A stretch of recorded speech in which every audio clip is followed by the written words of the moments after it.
Dagon.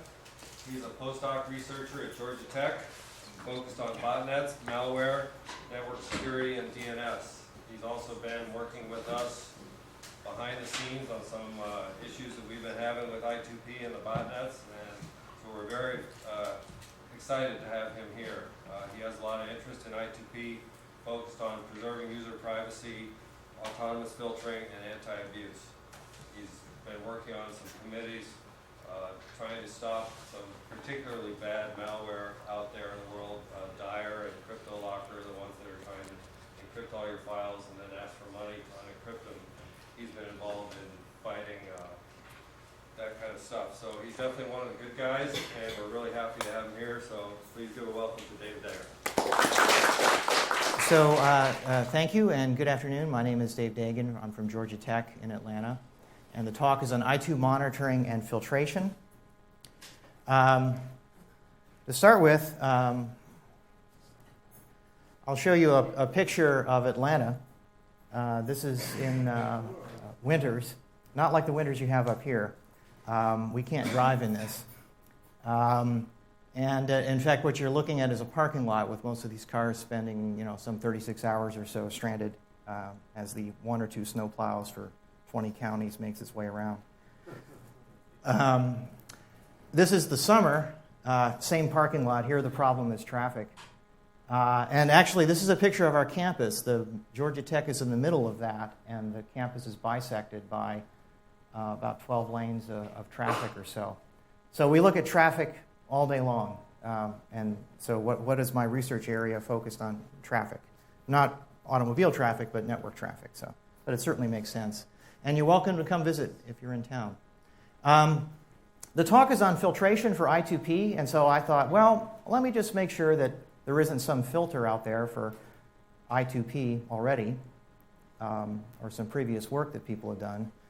And there apparently is a Fisher I2P 100 electropneumatic transducer, which has a removable filter. But as far as I can see, there is no filter for the network I2P. And so I'll be talking about some of the motivations behind why we want to have this discussion, looking at the history of online community abuse, and I'll look specifically at I2 monitoring efforts that are going on. There are a lot of people on the internet, many in industry, that are now looking very closely at I2P, and they're crafting ways to detect it and block it.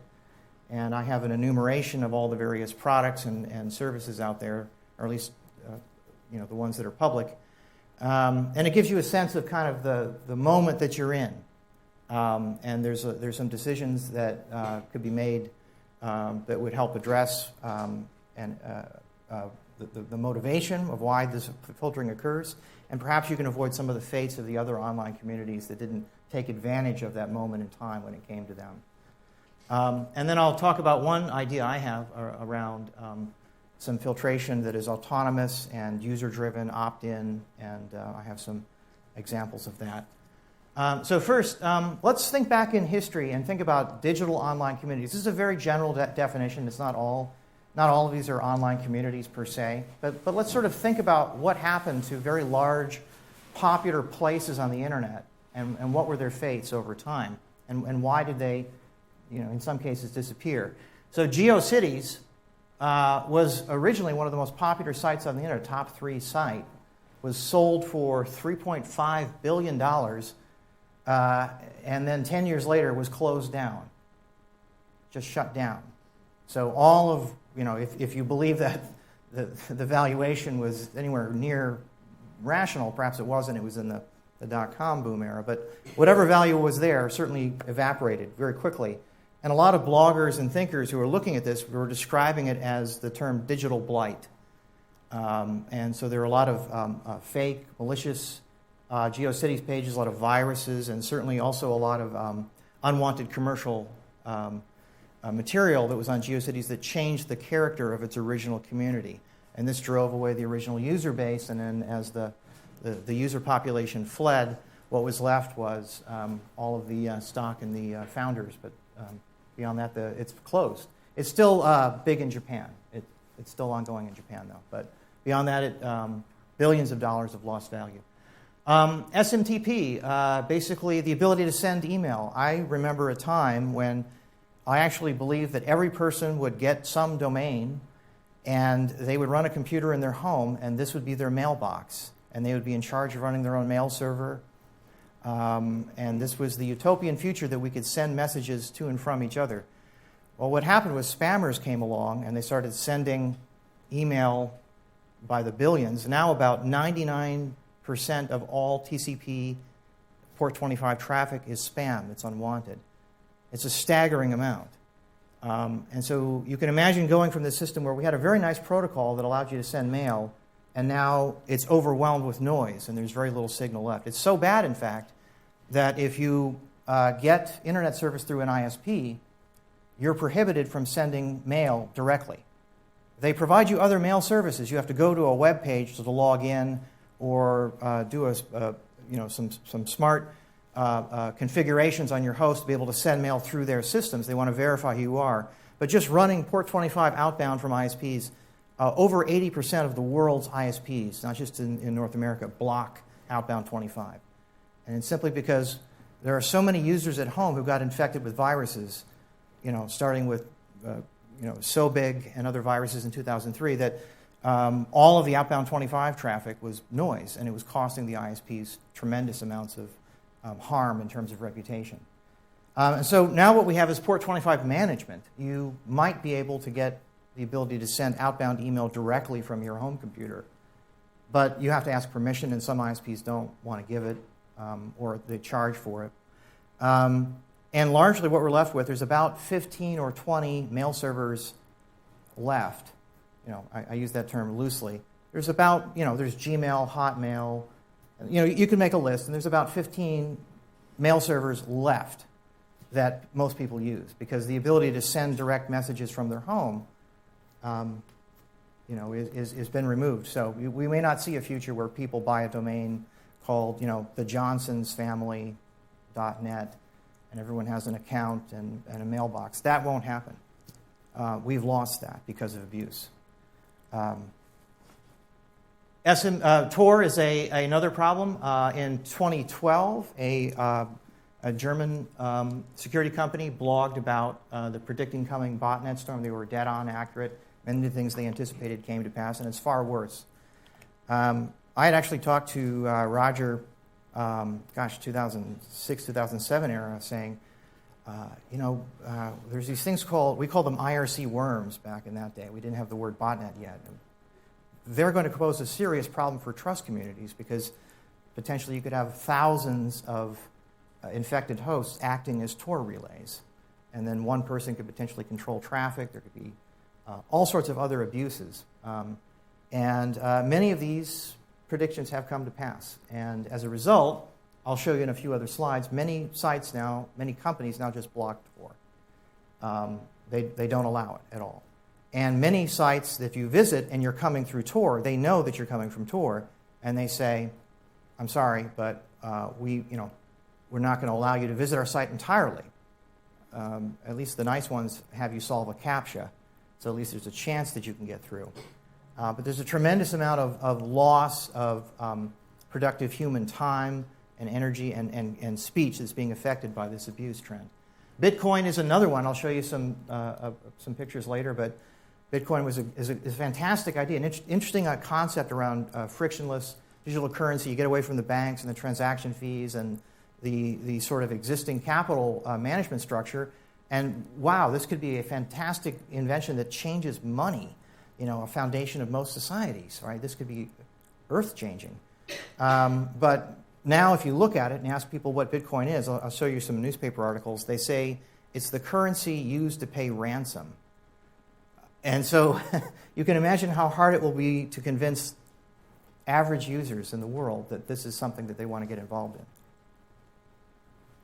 They're right now in the midst of that reputation battle. YouTube as well. I mean, if interesting, wonderful online community, ability to share videos, and the comments were essentially overrun by trolls and scripts, and also young kids whose only outlet was a YouTube comment or two. And the decay that occurred there essentially robbed the potential of that video forum for becoming a social network. It's a great place just to watch things, but you don't interact with it. You go to other sources, Twitch, TV, just all these other startups have come in to fill the space around the ability of people to comment and real-time interact. And so what can I2P take from these sorts of experiences, and what's ahead for us? Well, again, this is an article in the New York Times very recently describing Bitcoin as the reference for paying ransom. Gone are the days of bags of unmarked bills, and now you have to use Bitcoin. This is just a horrible moment, not just from a simplistic PR point of view, but just from the ability of this technology to scale and be adopted further is being severely hampered by perceptions like this. Right or wrong, people may certainly disagree that that's not what Bitcoin is, but this is the New York Times saying this is an element of this technology. And so it's taking on a moral character to it, even though technology is morally neutral. So this is an important development. We should pay attention to these sorts of things, even if we think that the analysis is incorrect and foolish. It's quite widely shared as a view. Here's also you can find any number of how-to posts and blogs and entries about how to stop people from using Tor. And the tone and tenor of these articles might perhaps alarming for people in the privacy community to read. If you read some of these articles about why they're blocking Tor, and they say it's to cut down abuse and viruses, and you sort of despair at the ability to reason with people, but these are easy to find. There's many blog examples about how corporate networks and other networks are simply blocking access. And then there's the other case where you're trying to access a site through Tor, and they know you're coming through Tor, and so they either give you CAPTCHAs, which are increasingly difficult to solve and often not friendly to people with different abilities. Additionally, some are just blocking outright. That's a shame. My own experience was early on, Tor was started, and there was a request from the early group to help set up Tor nodes. So I decided we'll run some Tor exit nodes at Georgia Tech. This is the 2007 era, and so we fired them up, and we're one of the first exit nodes to have, not the first, but one of the first to have bomb threats exit through our network. And so, of course, we had police requests for assistance, involvement of the legal group at Georgia Tech. At the time, we followed very carefully the letter and spirit of the Tor exit node operators guide, which is you do not monitor, you do not examine the traffic. And we were trying to come up with some research idea around what we could do with the Tor exit node. But every idea we came up with would sort of require us to look at the traffic. And so when the university asked us, so remind us again why you're emanating bomb threats from university-purchased equipment. What is your research project exactly? What are you investigating? And our answer was, well, we're kind of still fishing around for ideas. And it's difficult to get a handle on how we can gather data here to do some work. And so we had to shut down our exit relays, largely for policy reasons. Now, the Tor community also saw this happen to other people, and their response, I think it's the right response, but I think you might think of it as a missed opportunity. They decided that the best response was to steal the exit node operators, to provide them legal materials, to provide them cogent arguments, to provide them online materials that they can point to saying, we're an overlay network, or we're exempt under DMCA under certain regulatory regimes in some countries, or we didn't actually send the traffic, we are merely a router. Providing them essentially the material that a network operator would need to articulate internally to their policy people and externally to the people sending subpoenas that please leave us alone. I think it's quite understandable because many Tor relays were being seized. Exit nodes were being seized under subpoena. Police would come in, cart off entire racks of computers, one of which was a Tor exit node. And of course, there's nothing there that's of evidentiary value. It's just simply a destruction of the network and loss of property.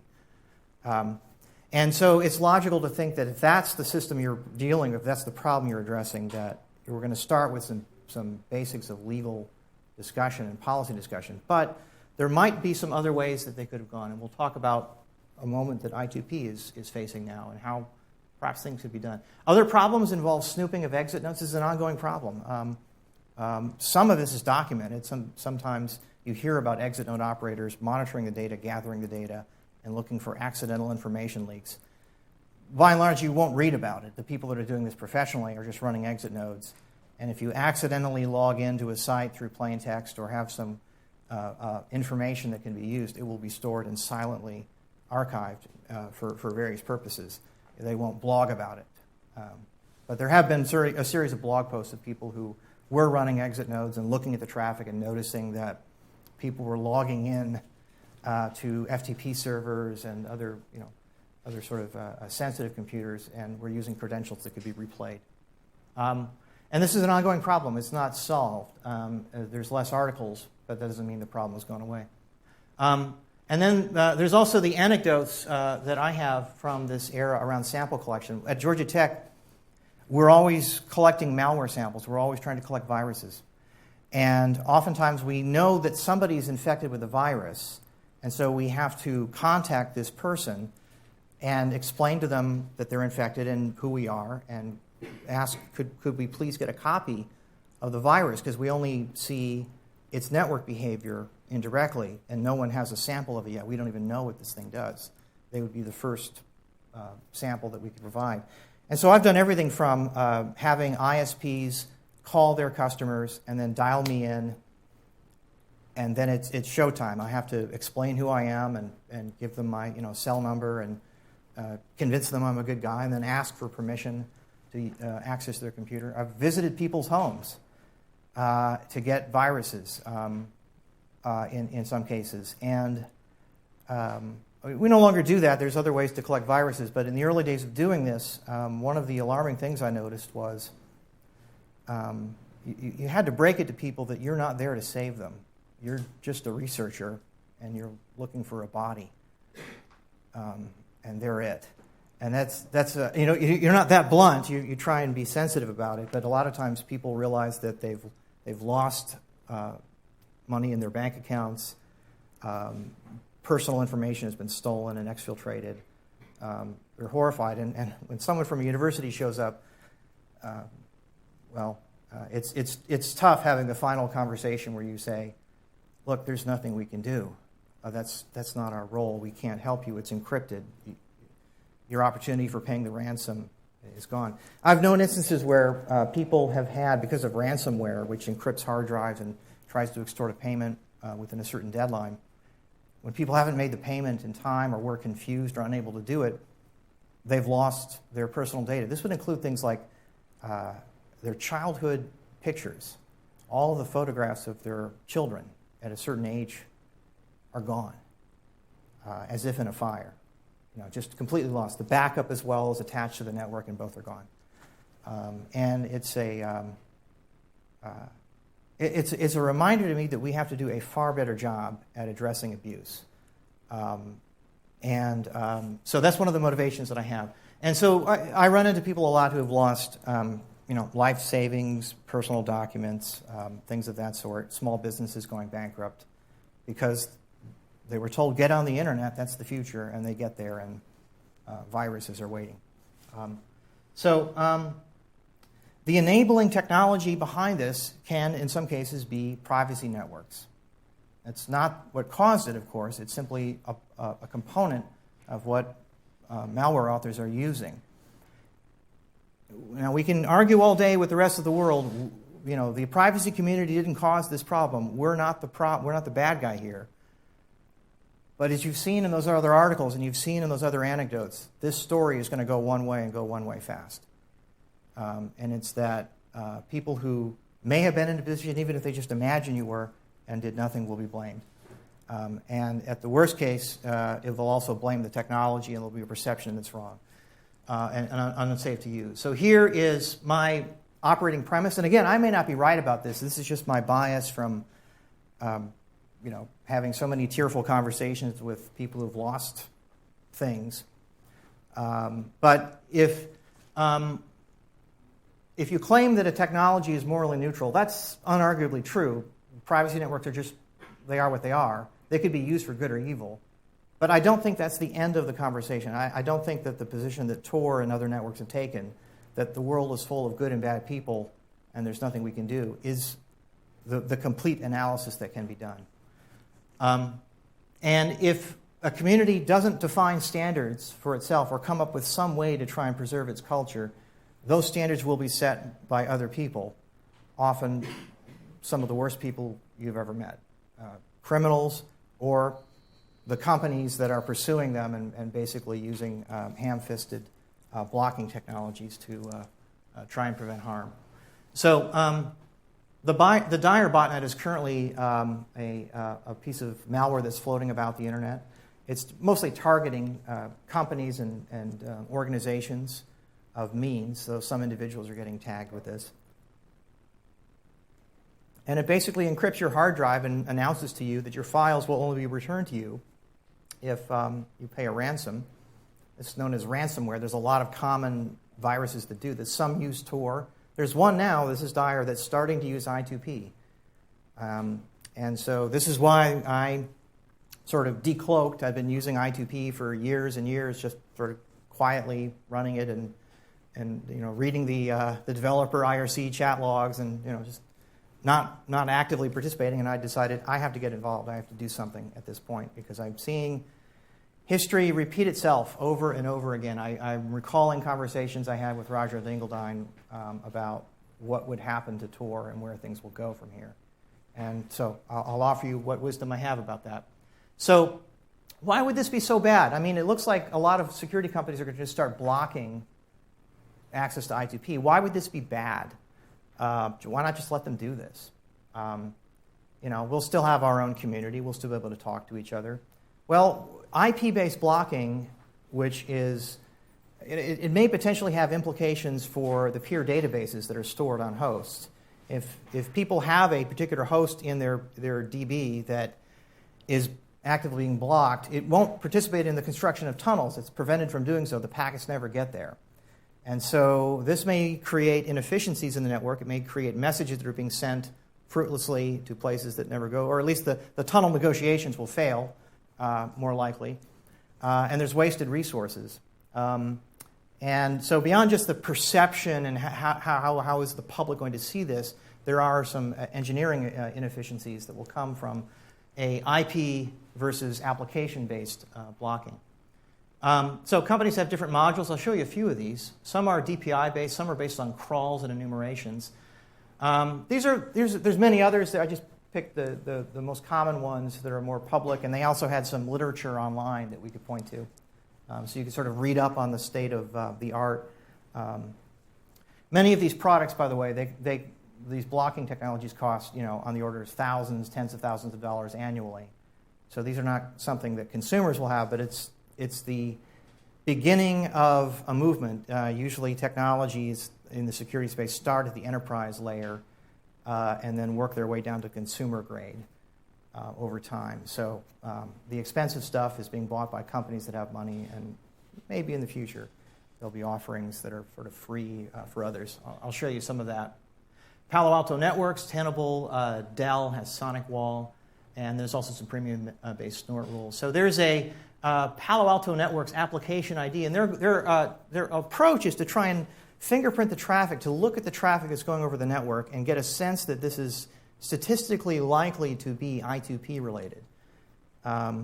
It's all encrypted. They can't read the content of it, but there's metadata, the packaging and the byte fields. It has to be parsable and recognizable by other routers as valid constructs in various phases of tunnels.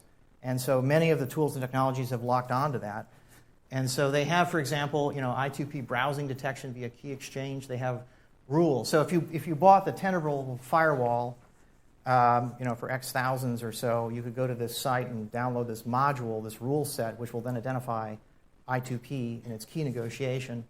There's a bunch of others around DNS, browsing detection, SSDP, outbound connection attempts, and some of these are simple proxy-based rules that are simply looking for these sites that will show you something in I2P, but on the plain text internet. You can go to a site that ends in .com, net, or .org or something, and it'll fetch the I2P or Tor information for you and show that to you, so you can at least see what's there. And many of these sites are trivial to detect because the parameter you're looking for is something ending in .I2P, and so they'll lock onto that and use that as a signature. Some of these are very simplistic systems. Some of these are complex statistical detection technologies. There's also, so that was Tenable. Dell also has a set of blocking rules. So I think Dell has some of the better documentation because they're quite candid about some of the problems that will occur. It's similar in that they're looking for key exchange and browsing behavior. But in this particular case, I'm quoted, and the typos are theirs, and all the other typos on the slides are mine. But this is a verbatim in Courier font from the product page. And they basically say, we can probably detect I2P, the UDP stuff, plus they have another rule for the TCP traffic. However, it might also detect VPNs, which might be yours. So you should go whitelist those first so that you don't end up blocking them. So there's some recognition that the technology that they're offering to do blocking may actually have unintended consequences even outside of I2P. And certainly within I2P, it has no sense, no knowledge of the application layer, or the state, or the preservation of the tunnel. It is simply just a wall being erected. There are other works in this area. I think of the I2P operators and regulators, could you sort of raise your hand if you've seen this paper or were aware of it? This is a paper for some researchers in Beijing.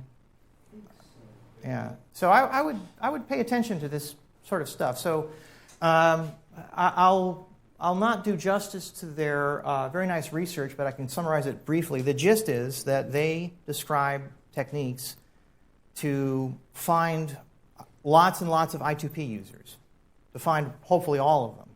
And they do this by running many, many instances of I2P. Whenever you run a single instance of I2P, you have a little routing database of the potential peers that you could talk to build tunnels.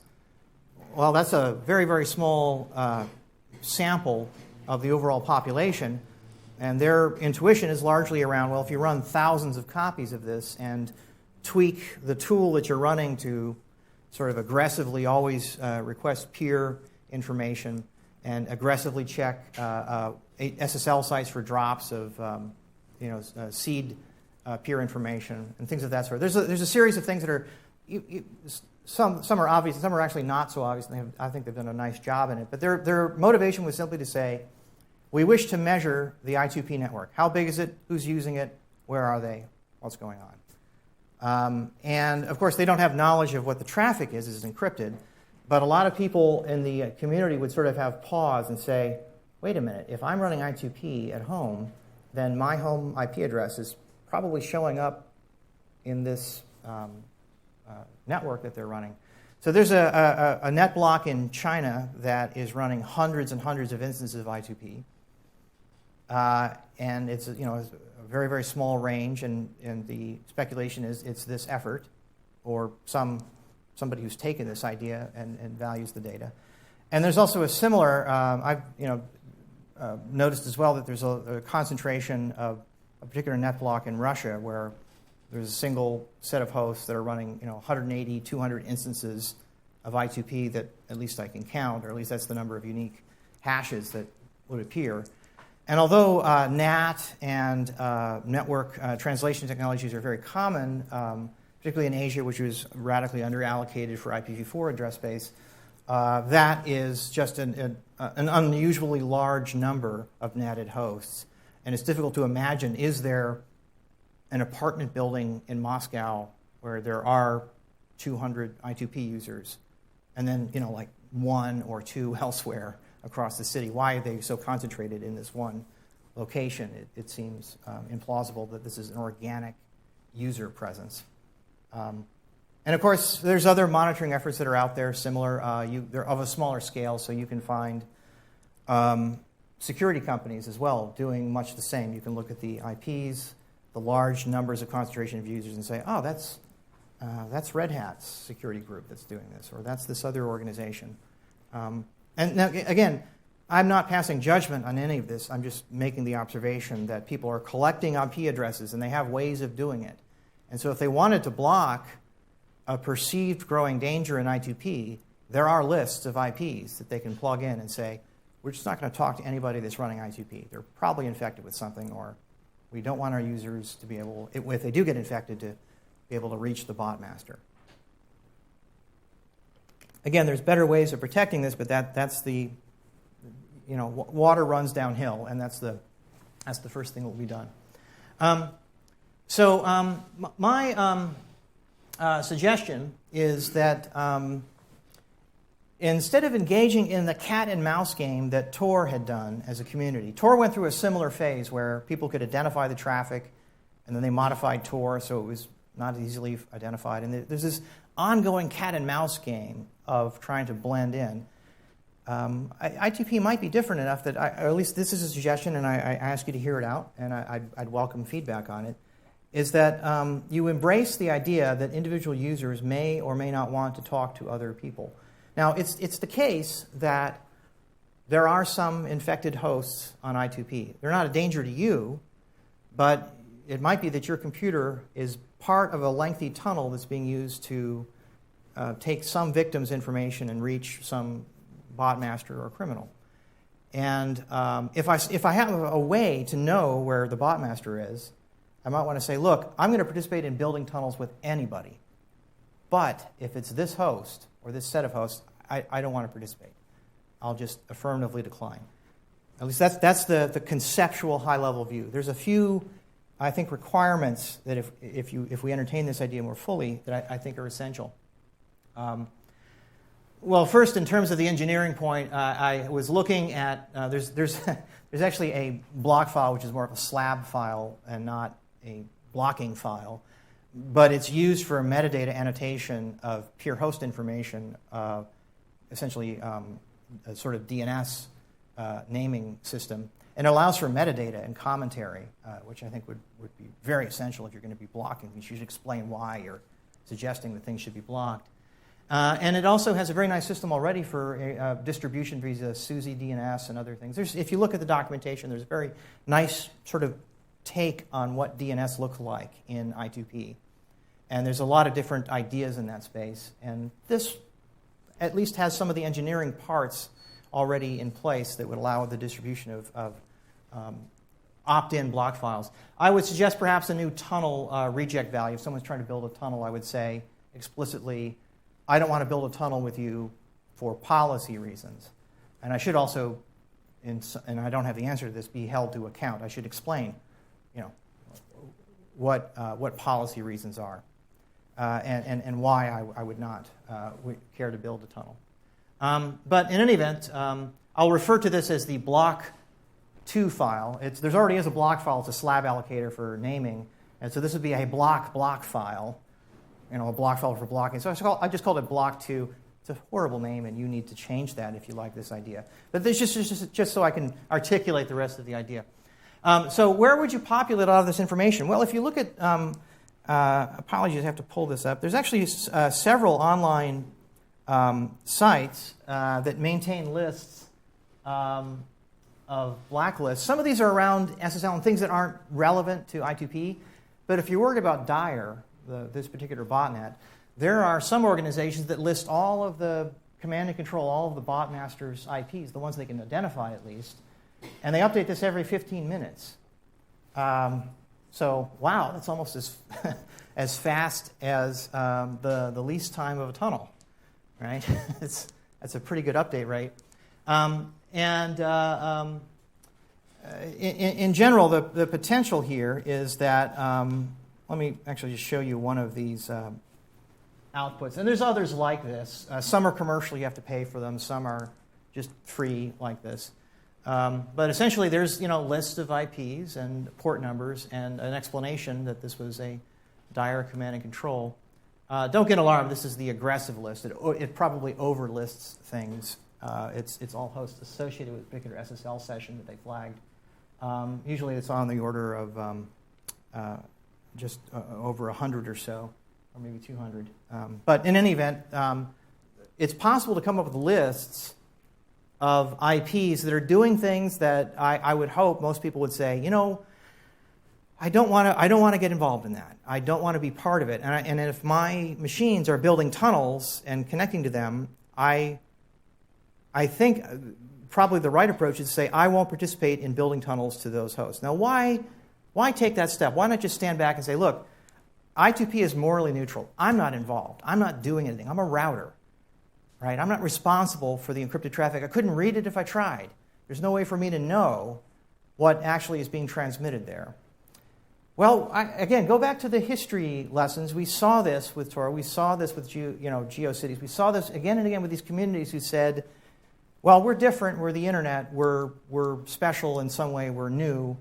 And as it turns out, society will still put the same sort of moral baggage on your idea, whether or not you claim it to be a morally neutral, wonderful piece of beautiful mathematical insight.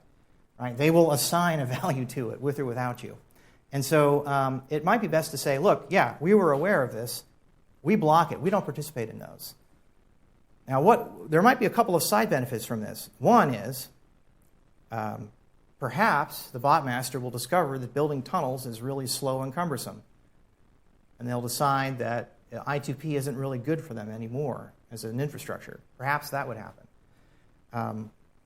They may change their behavior in some way. There might be other unwanted behaviors that we can bring about and change. There's some other examples as well of unwanted behaviors beyond just simple dire and botnets. I've found bot masters looking at hosts associated with I2P node operation. This is using other information that's out on the internet called passive DNS. And when I look at some of the people that are running I2P nodes, I know the person who did this to a botanical gardens website, is a participant in I2P, and I know their IP address, and I've decided I'm not going to send them packets. Thank you. And so, in this particular case, what you're seeing is just a defacement of a website. This is a botanical gardens in Sarasota, Florida, who had an unsecured WordPress. And so some people got in and were putting a political discussion and sort of, information about their security group that does hacking to draw attention to their issues.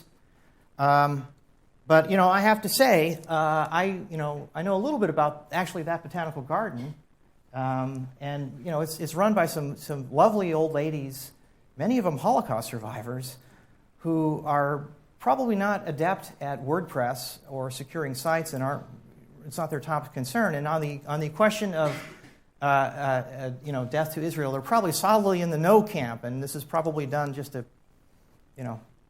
bother them in some ways. There's other forums where these messages could be placed. There's other places that political discussions and things of that sort can occur.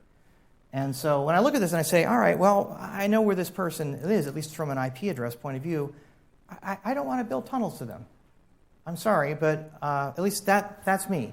Now, other people will have a difference of opinion. They may say, I kind of like the cut of the jib. Kind of funny, or I get it. It wasn't really evil, but, as a defacement, you're overreacting, Dave, blah, blah, blah. Well, everyone will have a different opinion about it, but if I could create a list of the reasons why I don't want to connect to a particular IP, people could subscribe to it selectively and say, we're right with you on this criminal botnet that's extorting. We don't want to talk to them. We'll just shut them off, and maybe they'll go away because they won't have good circuits good tunnels. And on other areas, we might come to some sort of larger balance about how to preserve the community online in I2P. So here's I'm going to get to questions just a second. The number. How much time do you have left? 20, yeah. So I wanted to leave time for questions, and I'll, sorry, yeah. You said 30 for questions, and I'm way over. Apologies. No, you decide. Yeah, so here's my suggestion.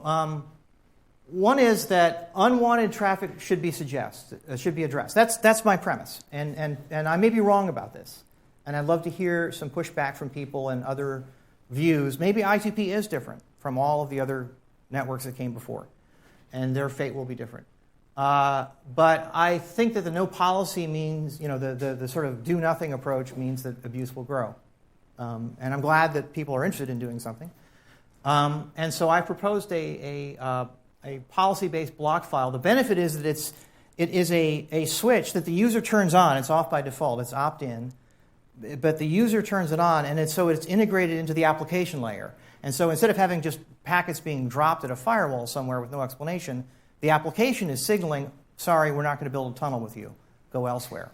And so we preserve the efficiencies of I2P as a network. There's a way to negatively signal already that you don't want to build a tunnel for various reasons. Maybe you're busy, you have bandwidth issues. There's all sorts of reasons why you wouldn't. And so this would be one mechanism for doing that. I think if I try to identify essential principles, I think there's probably 3, there's maybe more. One is that I think block systems should be opt-in. I don't like the idea of a central list that is just folded into I2P by default, because then that list and the maintainer of that list is now in an unusual position of power. And regardless of whether we trust them, it just puts too much significance in one particular operator or file on a disk. And so there's risk. So that seems common sense, opt-in, voluntary. I also think that the block should be explicit to avoid network failures. I should, within the protocol, signal an unwillingness to participate so that the applications can respond appropriately. And also, I think that I should be held to account. If I refuse to talk to a person's tunnel, I may talk to them over email, nonetheless. I may talk to them in other forums. We may discuss why I don't think what they're doing is right or appropriate. I don't imagine the bot masters would ever appeal or participate, but beyond those sort of easy cases, we have to anticipate that there'll be a hard case or two, this murky middle ground where perhaps my perceptions were wrong. And at least I'd like to be able to state them in the metadata format so people can look at them, inspect them, and question them. And if I'm wrong, these could be retracted. And so the idea would be that we would all sort of become publishers or subscribers or both of things that we like and don't like, and things that we would talk to or not talk to. Again, when I hear myself saying that, I in the back of my mind, I want to interrupt myself and say, but I don't like the idea of blocking things outright. There's so many good people in I2P, and I would, of course, be very generous in my own network allocations for making sure that they have resources they need to route traffic. But I think there's some lines that are crossed by some of the behavior that you see. And if we're in a position to do it as a community, maybe we can avoid the fate that had befallen other communities. Maybe we can preserve that sort of collective goodwill amongst ourselves by telling people who are abusing the system, you should probably go away, and we're not going to provide you resources. There may be other people that are looking at them in a criminal context. There's other, there's certainly no doubt law enforcement interested in it, but our approach would simply be, look, we don't want any trouble, but we're certainly not going to work with you. I think that would be the least that we might do.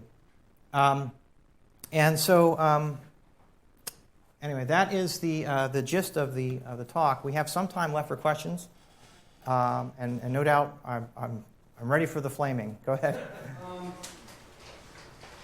I more or less agree with some of what you're trying to do. My main concern is what you're trying to do is bluntly put, how do I mitigate assholes on the internet, right? Yeah. That's a good way to put it, yeah.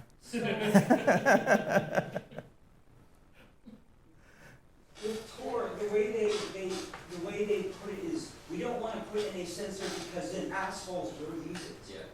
Yeah. Right. They also have a much more very serious and sober message for how Tor is used. They repeatedly say Tor is being used by dissidents who, if caught, will disappear and be, tortured. And they constantly remind themselves and their users that there are serious consequences for censoring in Tor or blocking of Tor, and that it has a utility value that requires that sort of vigilance. I2P could have that same sort of role, could be used in that way, but it seems My like... question is more or less like, do you see any way that this opt-in passive self-censorship could be used by assholes to then screw over the network? Well, let's suppose out there's a bunch of malicious lists that are created. My insistence would be that it's not just a list of IP addresses and some little short description about why they're bad. I want to see metadata. I want to see analysis. I want to see proof. Yeah, I want to understand why someone is publishing lists. And then I'll start to trust that person is publishing that information. And I may subscribe to their block list and say, this person really has a handle on this element of abuse. I'm going to just subscribe to what they do. And if I ever find that there's something incorrect about it, I have the option to unsubscribe. It's all opt-in. Yeah. How many pieces of Yeah, how many pieces of malware that use I2P have been dissected and analyzed? Gosh, so in the CryptoLocker family, there's a churn rate. If you're looking at unique samples based on MD5, it's on the order of dozens. If you're looking at families, familial, you have dire, and that may be one of dozens of expressions of that. And a follow-up to that, is there any behavior that sets these clients apart from any other up-to-date I2P client? They don't upgrade. They don't upgrade, and by the way, as we heard yesterday, I think that introduces a long-term existential problem. If there's some future privacy problem associated with running an old version, those bots will be running an old version for a long time. And so your perfectly benign, wonderful traffic may be going through vulnerable hosts in the future. So not having hosts upgrade and not having consent to have run the program in the first place means that there won't be an upgrade path. And I think that should give us pause. Yeah. Could you speak to whether there'd be legal ramifications for people who choose not to opt in because the network's no longer a transparent router, but there does exist the possibility to self-censor? Well, again, it's the case that we don't know that any individual message is or is not associated with the behavior. It's simply an IP-based selection, right? If we did it on a per-tunnel basis, we'd have to have some knowledge of what the message would be. And so in that case, you would lose, I think, largely legal protections. But IP-based block listing is extremely common. There's entire industries who service the needs of IP-based blocking systems. There's threat intelligence vendors who do nothing but collect IP addresses of people who've done something bad. They sent spam, they're infected, or they deface Wikipedia. There's lists and lists of people who do things that people don't like. This question of whether you preserve your neutral status is an untested one, but it has been tested in these other forums, in these other contexts. And so if we were to look at on a per-message basis, that would be problematic. If we were to simply to say, look, it's a blacklist, just like every other blacklist that's out there. This person is doing something with viruses. Maybe half their messages are benign. We're not going to talk to them at all. Sorry. Yes, and then we'll go to the back. Yeah. This discussion has sort of reminded me of another company that's kind of been approaching more of a moral stance, but from the other direction, which is my experience with AdBlock. When they first showed up, they were blocking all advertising that they could find. And then they decided to take more moral stance and say, we'll only block obtrusive advertising. You're kind to call it a moral stance. Yeah, it was a financial. Some people would call it a financial stance. Yeah. Well, but yes, moral is not really the right word, but they decided to just sort of. I get your possibly point. They thought that it would be a threat to their existence or their business model. Block all advertising. They use a lot of different methods of getting different block lists and that, and I guess their method works better because the users directly see the results of less advertising. I love the analogy that we're sort of working in the opposite end of the telescope to their experience. We're moving, or at least contemplating it. But there is another key difference, which is that even most of the advertisers don't want to put ads to people that hate advertising, because they don't buy. And so they'd rather say, please self-identify that you don't like Wall Street advertisers, and we'll go elsewhere.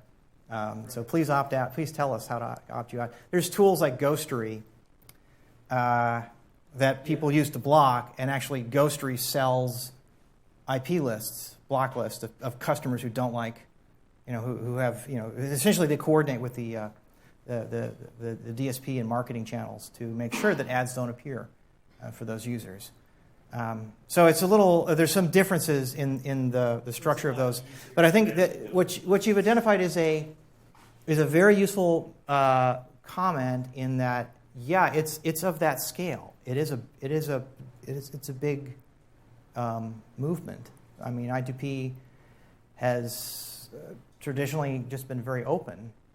And whenever you start to embrace this idea of there's going to be a moral content to our decisions, I think it has to begin and end with the individual. I don't see any role for a centralized system. It has to be opt-in. It has to be voluntary. And in fairness to the people being blocked, it has to be justified to them. You have to say, this is why I won't build a tunnel with you. Please change your ways, and I might. There was a question in the back. Yeah, I have some questions from the IRC channel, so that's really make it. Mm-hmm. So, have you written any code, and would you work to integrate if you wanted? I've written some bad code, and what I'm trying to do is fully embrace the application-centric view, and there's some particulars around I need some help parsing there's a probabilistic tunnel. So there's a variable length tunnel and there's a fixed length tunnel, and I've got some misunderstandings about some of the code base. It's an extremely large project, and actually, that's my fault. It's very well documented, and so it's probably a function of time. So I have some things, and I also have other data sources and things that produce these lists, and I think that there's a need for another design moment. There'd be a beta to say, okay, it kind of works. But then I'm never going to be happy with the metadata. I always want to say, we're going to need to put more proof, more information, and more justification of why things are being rejected so that people can go and appeal. And by the way, this exact same technology exists for IP blacklists. If you have an infected computer that's sending spam, you'll be put on these various blacklists that are out there on the internet, and you'll have a bad day. You won't be able to go to certain websites. Your ISP will call. But you can, in many cases, go to those same blacklisting sites and type in your IP address and delist it yourself and say, oops, I had a virus I cleaned up. Just from a management point of view, how do you automate the delisting as well as the listing? I think that needs to be discussed. And, There's also a follow-up question. Sure. From your comments regarding metadata, the current lists, the ones that you showed with Dyer, aren't acceptable. Who would create a decent one? Can he convince the security people to include metadata and proof? Yeah, so I think the security community could. This particular list that I demonstrated just for demonstration purposes is quite solid. This is Roman's work from Spamhaus. I would, probably best of breed in terms of IP blacklisting. There will no doubt be a lot of people who come up with bad analysis and bad lists.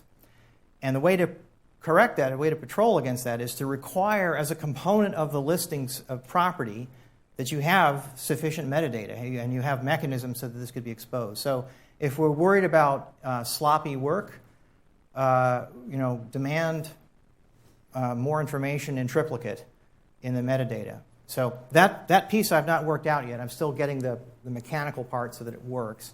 We can, and by the way, what does work right now is IP-based blacklisting. Works like a charm and costs you a couple grand a year for the module. We have time for some more questions. Yeah. So, but with I2P, we are in a great situation that we can abuse our abuser. Because if a malicious node runs I2P and opens its ports, we can use its node to transport our data, and he cannot really interfere with it. Yeah. So this is a minefield. So let's take that scenario that this is an infected host and it's being run by a malicious actor, and we could do things to it. Well, actually, that computer is owned by somebody who may not even know what I2P is. And they may be paying for bandwidth, or there's all sorts of precautions one takes when interacting with victims of viruses, both on an emotional level when you visit their homes, and they're crying in front of you, and also in a network operational sense. We have to be extremely cautious that we do no harm. But certainly I do like the idea, provided we can stick to that standard that we don't take anybody's resources that aren't ours and don't do anything that would be harmful. I think there might be something there. It's for a future discussion. With the dire stuff, I found some hospital in the US being infected with dire and run I2P. Yeah. Around about 20 PCs, and I wanted to contacted them, but I only found some telephone numbers and some advertise about, our hospital is very great, if you want to advertise our place, contact us, but no security contact at all on the page. And from my point of view, it may be malicious, but if we make more traffic, they recognize us and they see us as some malware. That's the bad side. But on the other side, it's good for them to get rid of the malware. In addition to contacting individuals, I've also contacted companies, a lot of them, including hospitals, in the Conficker case. That is an alarming... I was worried about the healthcare in the U.S. before. It was terrifying when you consider this. Many of the hospitals will not patch because to modify the system, which may be a medical component, half the lawyers in half the hospitals say that requires a vendor change in a medical device that needs to be government approved. So there's a 9-month to 2-year filing process for this medical device to be updated. Others take the position that you're just updating the operating system. That's not the medical device. But some of these devices are things like heart imaging station, monitoring systems, particularly the ones that have lots of people. They bring USB sticks in with data from one practice group, and they go look at it on a very nice visualization workstation. Every other physician who comes in with the USB stick then takes that home. Physicians have a lot of money as well, so there's quite a bit of shenanigans in that space. But the difficulty of patching is that when you start talking to people, it doesn't scale very well, and then you come up with the most surprising things like, some hospitals refuse to patch computers and will run them knowing they're infected because they say, if we change it, that opens us up to strict liability because we've modified a medical device without getting approval from the FDA. Lawyers. Are there more questions? I think we're right about at time. Okay, we want to get to the thing. Thank you so much. I've enjoyed the discussion.